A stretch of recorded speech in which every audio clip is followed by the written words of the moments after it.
Now that same day, 2 of them were going to a village called Emmaus, about 7 miles from Jerusalem. They were talking with each other about everything that had happened. As they talked and discussed these things with each other, Jesus himself came up and walked along with them, but they were kept from recognizing him. He asked them, "What are you discussing together as you walk along?" They stood still, their faces downcast. These men were not part of the inner circle of disciples, but they too were followers of Jesus. One of them, named Cleopas, asked him, "Are you only a visitor to Jerusalem and do not know the things that have happened there in these days?" "What things?" he asked. "About Jesus of Nazareth," they replied. "He was a prophet, powerful in word and deed before God and all the people. The chief priests and our rulers handed him over to be sentenced to death, and they crucified him. But we had hoped that he was the one who was going to redeem Israel. And what is more, it is the 3rd day since all this took place. In addition, some of our women amazed us. They went to the tomb early this morning but didn't find his body. They came and told us that they had seen a vision of angels who said he was alive. Then some of our companions went to the tomb and found it just as the women had said, but him they did not see." The 2 disciples gave a brief synopsis of the day. Of course, all of this was no news to Jesus, but he quietly waited for them to finish. He had some news for them too. He said to them, "How foolish you are, and how slow of heart to believe all that the prophets have spoken. Did not the Christ have to suffer these things and then enter his glory?" And beginning with Moses and all the prophets, he explained to them what was said in all the scriptures concerning himself. Jesus told them that the Messiah, the promised Savior, had to suffer, die, and then come back to life again. You can be sure that raised some eyebrows. But Jesus didn't stop there. He went back into the Jewish scriptures and taught them about himself, starting at the very beginning and then progressing step by step, story by story, through the entire Bible. It must have been quite a lesson. As they approached the village to which they were going, Jesus acted as if he were going farther. But they urged him strongly, "Stay with us, for it is nearly evening. The day is almost over." So he went in to stay with them. When he was at the table with them, he took bread, gave thanks, broke it, and began to give it to them. Then their eyes were opened, and they recognized him, and he disappeared from their sight. They asked each other, "Were not our hearts burning within us while he talked with us on the road and opened the scriptures to us?" God himself had lit a fire of understanding in their minds. They were excited. They got up and returned at once to Jerusalem. You can imagine that trip back to Jerusalem as these elated men discussed what they would say to the 11 disciples. They had good news. When they arrived, they found the disciples already in an excited tumult. Jesus had also appeared to Simon Peter. There they found the 11 and those with them assembled together and saying, "It is true, the Lord has risen and has appeared to Simon."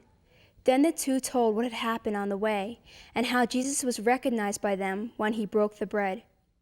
While they were still talking about this, Jesus himself stood among them and said to them, "Peace be with you." They were startled and frightened, thinking they saw a ghost. He said to them, "Why are you troubled, and why do doubts rise in your minds? Look at my hands and my feet. It is I myself. Touch me and see. A ghost does not have flesh and bones, as you see I have." When he had said this, he showed them his hands and feet. And while they still did not believe it because of joy and amazement, he asked them, "Do you have anything here to eat?"